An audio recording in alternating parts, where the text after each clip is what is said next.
जय मिथिला जय मैथिली। केहन छी अहाँ सब गोटा? आशा करै छी अहाँ सब गोटा नीक हैब। अहाँ सब गोटा के प्रणाम करै छी। हर हर महादेव।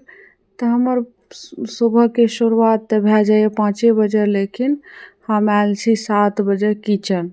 सुबह तो हम 5 बजे उठे छी। 5 बजे से लेकर हमर 10:30 बजे तक कंटिन्यू काम रहेगा, जब हमरा बैसे के फुर्सत न है। तो अहाँ सब गोटा देख सके छी हम आबि गेल छी किचन में बना रहल छी बाबू सबके लिए लंच। तो लंच बनाब स्टार्ट हम कर देले छी 7 बजे, किया तो बच्चा सबके स्कूल ये 8 बजे। बेटा के स्कूल ये हमर 8 बजे और हमर बेटी और भगिनी के स्कूल ये 8:15 बजे। तो हम देखियो बच्चा सबके फरमाइश भेल जे पाव भाजी खाए के, तो हम आबि गेल छी पाव भाजी बनबे के लेल। तो हम देखियो जे सब्जी रहे, तो पाव भाजी के तो भेल फरमाइश, लेकिन सब्जी नहीं रहा घर में। लेकिन सब्जी जे भी रहे वह सब्जी के हम पाव भाजी बना देलो और पाव जे रहे ओकरा बनेलो। तो अहाँ सब गोटा देख सके छिए। तो देखियो एठम चढ़ल ये हमर पाव भाजी और अभी भुजा ही रहल ये। लेकिन बहुत जब ज़्यादा परेशानी भए जाए भोरे भोर, भागम भाग पूरा भए जाए परेशानी सुबह सुबह। तो हम देखियो हमर बच्चा सब तैयार भए रहल ये।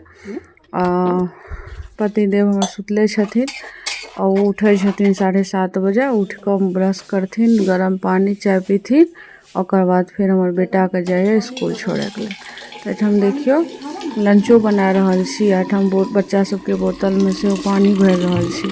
तो देख सके छी बहुत लोग के तो लागे कि अहाँ सब गोटा से एकटा बात और कहल चाहे छी जे बहुत लोग एहन ये जे लागे छे जे शहर में अगर रहे छे तो बहुत एंजॉय करे छे, मौज मस्ती करे छे, निक निक भोजन खाए छे पिए छे।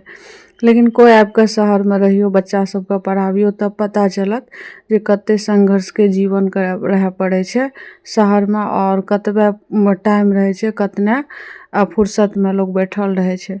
कोई भी चाहे हाउस वाइफ रहे या काम करत हुए, सबकी ड्यूटी लागल छे समय से सबके सब कुछ करे पड़े छे। तो कनिटा शहर में आपको देखियो तब पता चलत जे गांव के जिंदगी अच्छा छे कि शहर के जिंदगी अच्छा छे। असल में गांव के ही जिंदगी अच्छा छे। लेकिन यह बात छे जे गांव में रह जेबे तो बच्चा सब गवार रह जेते भर जीवन। तो ओइ लग शहर पकड़लो है जे बच्चा सब कुछ शिक्षा मिल जाए बच्चा सबके दिक्कत सिक्कत बच्चा सब हमर पढ़ लिए।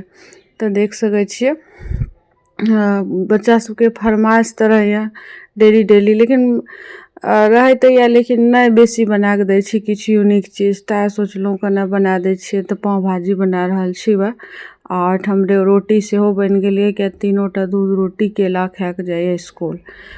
कहियो दूध हॉर्लिक्स पी ले, कहियो दूध रोटी केला खा ले, कहियो दही रोटी खा ले, या नहीं तो कहियो दही चूड़ा खा ले। लेकिन हम भूखल बच्चा के स्कूल कभियो नहीं भेजे छी। अहूँ सब गोटा से आग्रह है जे बच्चा के भूखल स्कूल कहियो नहीं भेजबे, एकोटा रोटी खुआ के जरूर बच्चा सबके भेजी। तो हम देखियो तीनों बच्चा हमर खा रहल ये और हम लंच पैक कर रहल छी, और फिर बैग में लंच पैक दे देलहुँ है, पैक कर देलहुँ है। और ओकर बाद जे है देख सके छिए बेटा हमर जूता पहिर रहल ये। ओकर बाद जे कनेटा हम बैसलहुँ, किया तो 5 बजे जे उठल छी हम, कनेटा कतो हम बैठल नहीं छी, पैर में हमर दर्द उठ गेल। फिर देखियो हमर बेटा आयल दुलार मालार करे ले। ओकर बाद फिर स्कूल एकर भए गेल टाइम जाए के। तो फिर जे हम बेटी के आयल छी केस बांधे के लिए, कि एकरा चोटी बनबे पड़े। तो हम चोटी बना रहल छी बेटी के। और तो देख सके छिए तो एहने संघर्ष के जीवन है छे, कभी भी फुर्सत नहीं है छे। तो अहाँ सब गोटा से आग्रह करे छी जे ककरो जे छे ना जल्दी उड़ावा नहीं उड़ाल करू।